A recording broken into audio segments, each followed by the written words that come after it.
नमस्कार दोस्तों, home science academy में आपका स्वागत करती हूँ।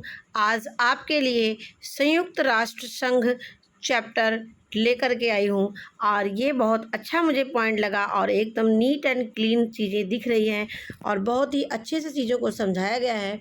इसलिए मैंने कहा कि ये सब भी इसके बारे में लोगों को जानकारी होनी चाहिए। वैसे आप सभी लोग जानते हैं इसके बारे में, लेकिन थोड़ी बहुत और भी जो इसमें डिटेल है, इसकी जो यूएनओ के और अन्य जो इसके संस्थाएं हैं, 5 इसकी मुख्य रूप से संस्थाएं हैं, इस पर भी हम चर्चा करेंगे और अन्य अंतर्राष्ट्रीय संस्थाओं के बारे में भी हम इसमें चर्चा करेंगे। तो पूरे वीडियो बहुत ध्यान से बने रहिएगा इसमें और इस वीडियो को देखने के लिए।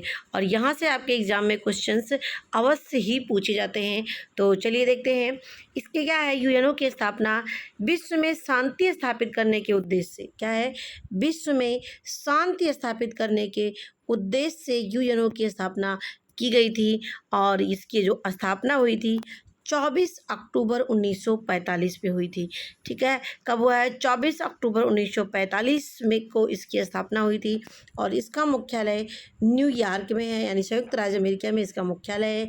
इसमें जो मुख्यालय की जो भाषाएं हैं, अंग्रेज़ी, फ्रेंच, चीनी, अरबी, स्पेनिश और रशियन, ये मुख्य रूप से 6 भाषाएं यहाँ पर हैं मुख्यालय की।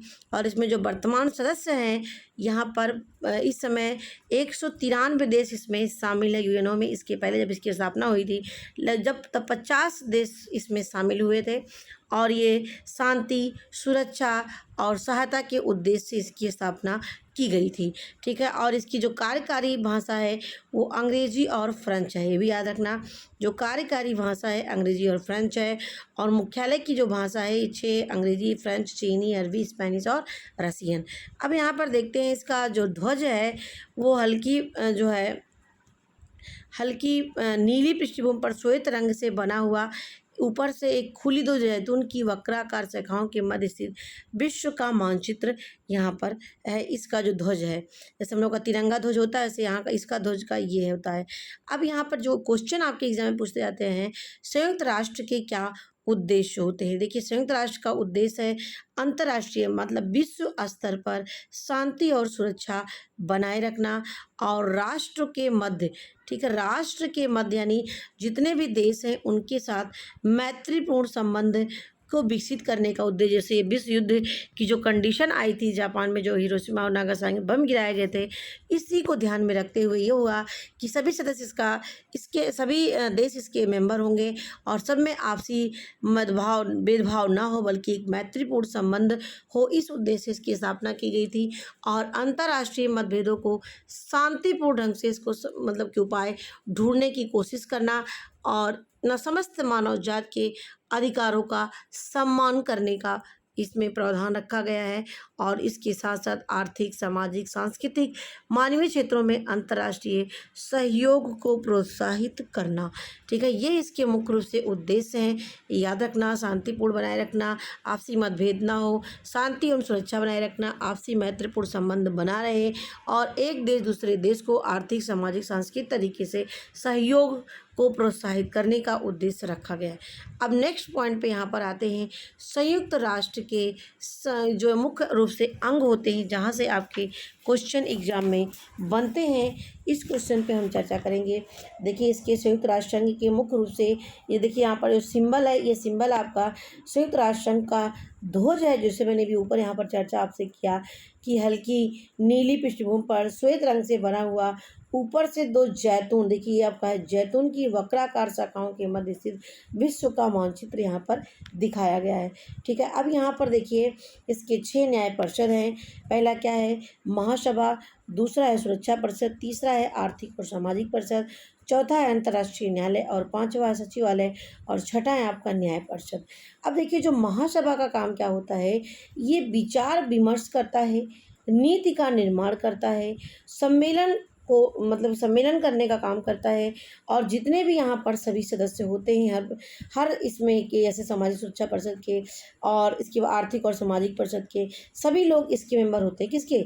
महासभा के। और इसका काम क्या होता है? शांति और सुरक्षा बनाए रखना और सदस्यों के आगमन और इसके साथ साथ बजट पर निर्णय लेने का काम हमारा महासभा करता है। ठीक है। नेक्स्ट पॉइंट पे आते हैं, सुरक्षा परिषद। तो ये शांति और सुरक्षा को बनाए रखने के लिए काम करता है। इसमें 15 सदस्य होते हैं, याद रखना। कुल इसमें 15 सदस्य होते हैं, जिसमें से 5 जो होते हैं परमानेंट होते हैं और इसमें से जो 10 होते हैं वो टेम्प्रोरी होते हैं। याद रखना, जो 5 होते हैं वो परमानेंट होते हैं, 10 जो है टेम्प्रोरी होते हैं। जो टेम्प्रोरी होते हैं वो 2 वर्ष के लिए चुने जाते हैं। कितने? 2 वर्ष के लिए चुने जाते हैं।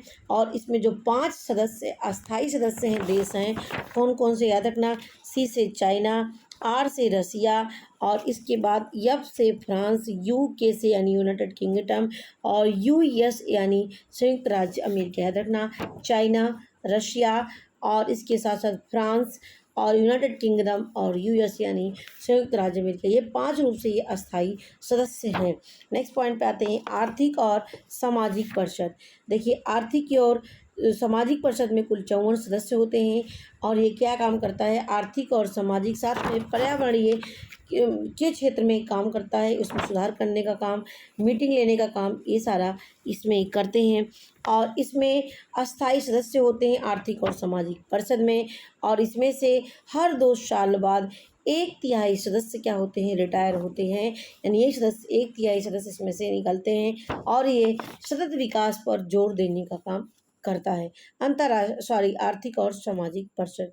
अब आते हैं हमारा यहाँ पर, ये जो सचिवालय काम करता है, जो सचिवालय यहाँ पर होता है, इसमें प्रतिदिन जो है कार्य का जो काम होते हैं उसका कार्य का निपटारा किया जाता है सचिवालय में। और इसके साथ साथ जो अंतर्राष्ट्रीय न्यायालय यहाँ पर है, ये भी 5 इसमें अस्थायी सदस्य होते हैं। और ये जो विकासशील देश होते हैं वो विकसित देश के द्वारा विकासशील देशों की सहायता की जाती है। ठीक है, तो ये आपका अंतर्राष्ट्रीय न्यायालय के अंतर्गत आते हैं। इसमें जो सदस्य होते हैं विकसित देश जो होते हैं विकासशील देशों की सहायता करते हैं। तो ये चीज़ें हो गई, याद रखना। इसके 5 अंग हैं, महासभा, सुरक्षा परिषद, आर्थिक और सामाजिक परिषद, अंतर्राष्ट्रीय न्यायालय, सचिवालय और न्याय परिषद। अब आता है हमारा संयुक्त राष्ट्र संघ की विशिष्ट संस्थाएं। अब देखिए, जो संयुक्त राष्ट्र संघ की विशिष्ट जो संस्थाएं हैं, यहाँ पर देखिए, पहला आपका ये फुल फॉर्म यहाँ पर पूछे जाते हैं। फुल फॉर्म क्या है? ILO। देखिए यहाँ पर इसका ये है, आई से इंटरनेशनल और एल से लेबर, ओ से ऑर्गेनाइजेशन। यानी ये देखिए, अभी मैं आपको जो बता रही हूँ आपको, ये यूएनओ के 5 संगठन की चर्चा हम करेंगे, इनकी स्थापना, इनके काम और उनके मुख्यालय कहाँ पर है ये। और यहाँ से आपके क्वेश्चन जो भी आप एग्ज़ाम देते हैं, चाहे वो टीचिंग हो, चाहे वो रेलवे हो, चाहे वो बैंक हो, जो भी एग्ज़ाम आप देते हैं, सब तरीके से ये आपके एग्ज़ाम में इम्पोर्टेंट क्वेश्चन है। वेरी वेरी इंपॉर्टेंट क्वेश्चन यहाँ से पूछे जाते हैं। तो देखिए, ILO की जो है इंटरनेशनल लेबर ऑर्गेनाइजेशन, ये यूएनओ का क्या होते हैं? ये संस्थाएं होती हैं जो यूएनओ से जुड़ी होती हैं। इसकी स्थापना 11 अप्रैल 1919 में हुई थी और इसका मुख्यालय जिनेवा में है, जो जिनेवा स्विट्जरलैंड में स्थित है। इसका उद्देश्य क्या है? ये मजदूरों की दशा सुधारना और उनकी आय में वृद्धि करना, उनके जीवन स्तर में सुधार करना और उनके हितों की रक्षा करना। इतने काम आपके लेबर, यानी जितना काम है यहाँ पर लेबर से संबंधित काम है। मजदूरों की दशा सुधारना, उनकी आय में वृद्धि करना, उनका जीवन स्तर सुचारू उठाना, उनके हितों की रक्षा करना। नेक्स्ट पॉइंट पे आते हैं, खाद्य एवं कृषि संगठन। अब देखिए, FAO की स्थापना ये है 16 अक्टूबर 1945 को इसकी स्थापना की गई थी। इसी दिन ही विश्व खाद्य दिवस भी मनाया जाता है 16 अक्टूबर को। ये फूड एंड एग्रीकल्चर ऑर्गेनाइजेशन है, इसका शॉर्ट फॉर्म बोलते हैं FAO। और इसका जो मुख्यालय है वो रोम यानी इटली में है। इसका उद्देश्य क्या है? खाद्यान्नों की आपूर्ति को सुधारना, कृषि उत्पादन में वृद्धि के लिए नवीन तकनीक का प्रसार करना और पशुओं की बीमारी के उन्मूलन की व्यवस्था करने का काम करता है हमारा FAO। इसका याद रखना, इसका मुख्यालय रोम है और ये जो है इसकी स्थापना 16 अक्टूबर 1945 को की गई थी। अब नेक्स्ट पॉइंट पे आते हैं, तीसरा। देखिए, अभी तक मैंने यहाँ पर 2 पढ़ लिया है कि एक आपका ILO है, दूसरा है आपका FAO है, तीसरा आपका आता है United Nations Educational Scientific and Cultural Organization, जिसको हम बोलते हैं यूनेस्को। जिसको हम शार्ट में क्या बोलते हैं, यूनेस्को बोलते हैं। ये जो यूनेस्को होता है इसकी स्थापना 1946 में हुई थी। इसका मुख्यालय पेरिस यानी फ्रांस में है और इसका उद्देश्य क्या है, ये शिक्षा, विज्ञान और संस्कृति के क्षेत्र में प्रसार और प्रचार करने का काम करता है। शिक्षा, विज्ञान और संस्कृति के क्षेत्र में प्रचार और प्रसार करने का काम करता है। नेक्स्ट क्वेश्चन पे आते हैं। ये आपका है यहाँ पर UNIC या फिर जिसको हम यूनिसेफ कहते हैं। यूनिसेफ जो है United Nations international children fund.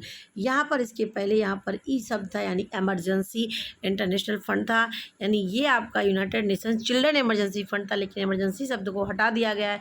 ये जब विश्व युद्ध था उस समय इसको इमरजेंसी के समय यहाँ पर ये शब्द लगाए गए थे। अब ये भी अब इस यही प्रोग्राम चल रहा है, लेकिन इसमें से इमरजेंसी शब्द को हटा दिया गया था। याद रखना, United Nations international children fund, इसकी स्थापना 11 दिसंबर 1946 को हुई थी और इसका मुख्यालय न्यूयॉर्क में यानी संयुक्त राज्य अमेरिका में है।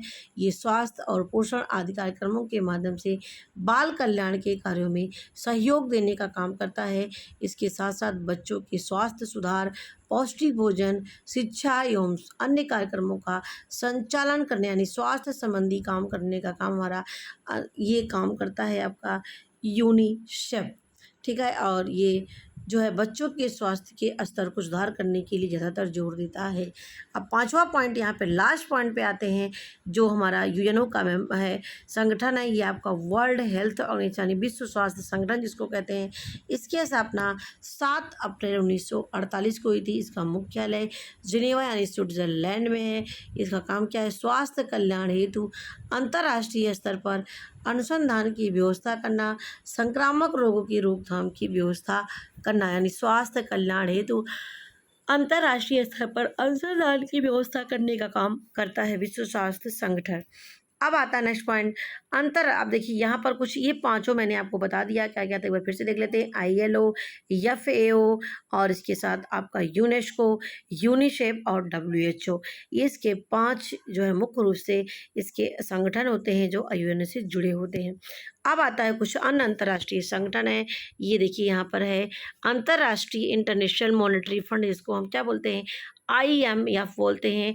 ये संगठन इसके और इसकी स्थापना 1945 की हुई थी। इसका मुख्यालय वाशिंगटन DC यानी संयुक्त राज्य अमेरिका में है। इसका उद्देश्य है अंतर्राष्ट्रीय मौद्रिक सहयोग में वृद्धि करना, अंतर्राष्ट्रीय मौद्रिक सहयोग में वृद्धि करना। और WTO जिसको बोलते हैं वर्ल्ड ट्रेड ऑर्गेनाइजेशन, इसकी स्थापना 1 जनवरी 1945 को हुई थी और इसका जो मुख्यालय है वो न्यूयॉर्क में है। ठीक है, WTO का मुख्यालय क्या है, न्यूयॉर्क में है और इसका उद्देश्य विश्व व्यापार को नियमित करना है, विश्व व्यापार सही तरीके से संतुलित तरीके से चलता रहे, इस पे काम करने का था हमारा WTO। नेक्स्ट हमारा था राष्ट्रमंडल, इसका पुराना नाम ब्रिटिश कॉमनवेल्थ है। इसकी स्थापना 1926 को हुई थी। इसका मुख्यालय ब्रिटिश शासन के भूतपूर्व उपनिवेशों के हितों की रक्षा करने का काम करता है। नेक्स्ट क्वेश्चन पे आते हैं एशियन। एशियन का फुल फॉर्म बहुत ही ज़्यादा है, इसलिए आप याद कर लीजिएगा, association of south east Asian nation, association of south east Asian है। और ये जो एशियन नेशंस है इसकी स्थापना 7 अगस्त 1969 को हुई थी।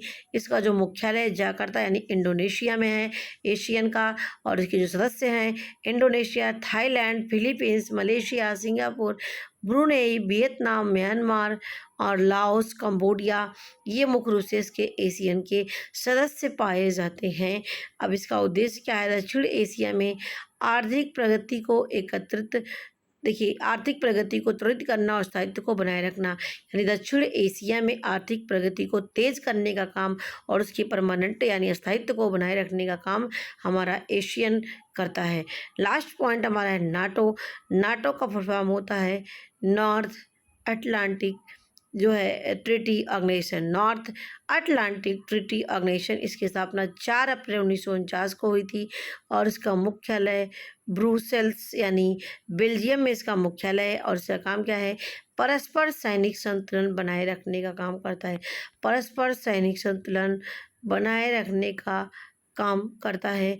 तो ये चीज़ें मैंने आपको बताया, इसके अंतर्राष्ट्रीय संस्थाएं और संगठन मैंने बताया।